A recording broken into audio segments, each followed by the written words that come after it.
कितनी बार बताया है आपको पिताजी कि रोटी बाहर जाकर खाया करो। कितनी बार सफाई करें हम। अरे खाने पीने का भी ढंग नहीं है, जहाँ बैठते हो वहीं गंदगी फैला देते हो। क्या बात हो गई? ये आपके पिताजी को समझा लो।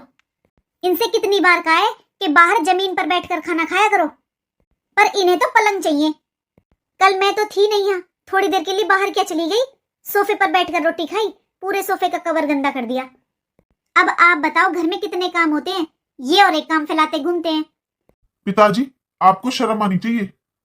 आपकी उम्र देखो, आप अच्छे लगते हो क्या घर में आते हुए? बाहर आपकी चारपाई पड़ी है, वहां बैठा करो। कुछ चाहिए वहां से बताया करो।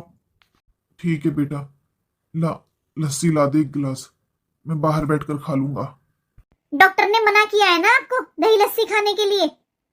हाँ पिताजी, लस्सी मत खाओ, वरना फिर रात को आपके हाथ पैर दुखेंगे और चिल्लाओगे। तो भाई एक बात बता, मैं मिर्च तक कैसे रोटी खा लूं भाई? अटक जा है मेरे। लस्सी नहीं है तो एक गिलास दूध ला दे। देख लो, बुढ़ापे में इन्हें चटमाल चाहिए। आज तक 2 पैसे कमा कर नहीं दिए घर में, और बैठे बैठे इन्हें तो शाही पनीर चाहिए। पिताजी क्यों सुनने के काम करते हो? अरे अपनी उम्र तो देखो।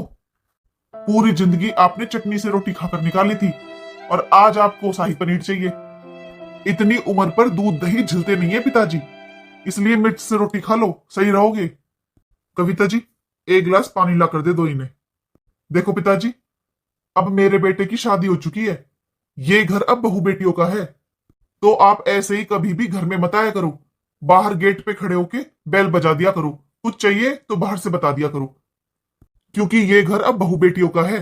आप अच्छे नहीं लगते बहू के सामने ऐसे घूमते हुए।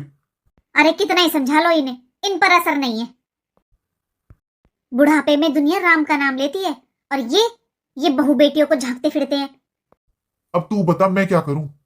अरे मैं जितना कह सकता था मैंने कह दिया। ये तो अब इन्हें खुद शर्म आनी चाहिए